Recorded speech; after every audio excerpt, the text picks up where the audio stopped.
Estou com o professor Paulo Henrique, que é doutor no assunto, literalmente. E é impressionante, nesse carnaval, professor PH, era carnaval e dengue. Carnaval e dengue, assim, sintomatologia era muito forte em quase todos os hospitais do estado, muita gente adoecida. E isso é muito preocupante. Aumentou e muito em relação ao ano passado, né? Aumentou, a própria reportagem mostrou aí os efeitos do fenômeno El Niño, alteração climática que encurta o ciclo reprodutivo do mosquito. E com isso a população do mosquito aumenta enormemente, né? Como nós temos aqui os sorotipos do vírus circulando, fica mais fácil a transmissão da dengue nesse período de chuva. O senhor acha que, uma pergunta pode ser, mas é importante pontuar, com o advento de cada vez mais idosos, idosas, jovens estarem expostos, por exemplo, a telas de celulares, esquecem um pouco daqueles cuidados cotidianos que tínhamos em virar um copinho que está ali, ou tirar água. Isso pode ter afetado de alguma forma? Eu diria que em algum momento pode ser que tenha afetado, mas eu tenho particularmente uma visão em relação a essa explosão de dengue no Brasil. Eu acho que a gente não deve culpar o fenômeno El Niño. Eu acho que o fenômeno El Niño ele tem um impacto sim, mas não é apenas ele. E Eldson, nós somos um país de clima tropical. Nós temos um ciclo anual de chuva e calor. Ou seja, o mosquito naturalmente encontra no Brasil as condições propícias para se desenvolver. A gente até chegou a conversar num podcast há 2 quanto semanas. Tempo o mosquito da dengue está no mundo? Está no mundo há 200 milhões de anos, né? Então é um mosquito extremamente bem adaptado. E nesse mesmo podcast a gente chegou a comentar que o Brasil na década de 1950 recebeu da OPAS o título de país com erradicação do mosquito Aedes.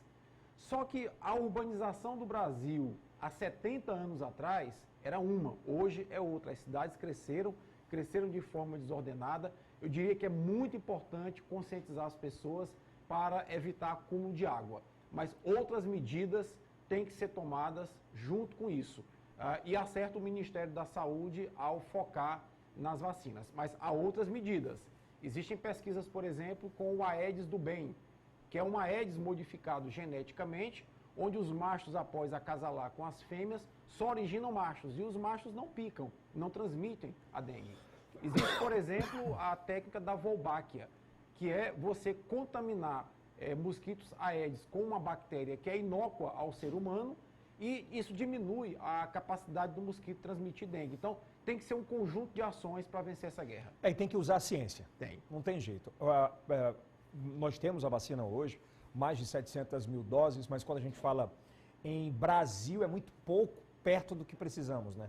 E aí vem um outro ponto importantíssimo, e essa deve ser uma ação estratégica do governo federal. Nós temos a Fiocruz, nós temos o Butantan, institutos de excelência em relação à pesquisa e desenvolvimento de vacina. E o laboratório Takeda, que é o laboratório que detém a patente da vacina contra a dengue, é um laboratório pequeno que não está atendendo a demanda de pedidos pela vacina. Ou seja, nós temos que descentralizar a produção da vacina o quanto antes. Fazer o que foi feito na Covid, né? Exatamente. Quando surgiu a Coronavac, o Butantan fez um acordo com a empresa chinesa e começou a produzir em maior velocidade a vacina. A mesma coisa deve ser feita, e o Ministério da Saúde, com a ministra Nízia Trindade, já está dialogando com o laboratório japonês para isso. Ainda tem gente que acha que dengue não mata. E mata.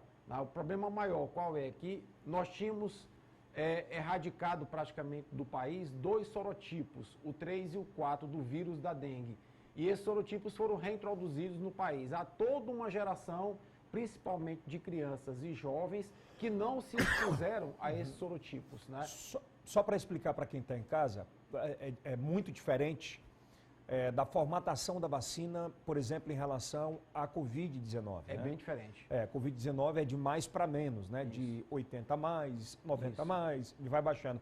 Nada dengue, completamente diferente, né? É diferente, a tecnologia é outra, é uma vacina de vírus atenuado, ou seja, um vírus enfraquecido. Não está contraindicada, por exemplo, para idosos acima de 60 anos. Apenas o laboratório japonês não fez ensaios clínicos com essa população e não tem dados conclusivos sobre isso, né? Mas é uma vacina que está indicada para jovens, crianças e jovens de 4 anos de idade até adultos de 60 anos de idade. Ele tem aquele efeito rebote? Toda vacina tem. Né? Você toma dipirona, vai dar algum efeito em algumas pessoas. Eu pergunto porque quando eu me lembro, quando eu me vacinei para a Covid-19, ainda nos Estados Unidos, com a Janssen, que efeito! É um coice, hein? É um verdadeiro coice, né? Mas aí você está, graças a Deus, imunizado por um bom tempo. Essa dá um coice também? Muito menor, né? Bem uma menor, vacina né? de vírus atenuado, você pode sentir dor no local, um pouco de febre e calafrio 2 dias após. Mas o mais importante a essa altura é as pessoas se conscientizarem. Um outro ponto importante, Eldson, da proteção individual. Já que nós não temos vacina para todos e todas, a proteção individual é muito importante. Evitar acúmulo de água em casa, observar se o vizinho faz a mesma coisa, porque o mosquito ele tem um raio de ação, e repelentes. Aquele elétrico funciona? O elétrico funciona, mas você coloca no quarto antes de dormir e à noite você tira da tomada, né, para evitar alguma possível intoxicação. Os repelentes, eles estão indicados para crianças acima de 2 anos de idade.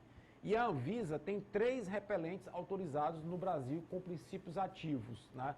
Então você olha o repelente, observa se tem um registro da Anvisa. Da Anvisa autorização. Coloca o repelente no máximo 3 vezes ao dia, tá? E isso vai dar uma boa proteção contra o mosquito. Só para fechar aqui, professor, você acha que a legislação municipal hoje, ela é, vamos dizer, fraca em relação a multas severas em relação a terrenos baldios, a terrenos com piscinas que não são fiscalizados, que hoje a gente tem uma exploração imobiliária absurda em Teresina e isso acaba prejudicando e aumentando esse número.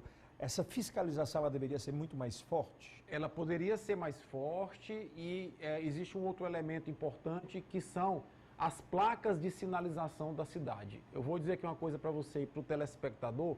Observe só aquelas placas de pare, de virar à direita, virar à esquerda, a cada esquina da cidade de Teresina. A maioria delas não tem o TAPS ou tampo que veda a parte de cima do cano. E aí, nesse período de chuva, a água entra pelo cano e ali é um foco de multiplicação do mosquito.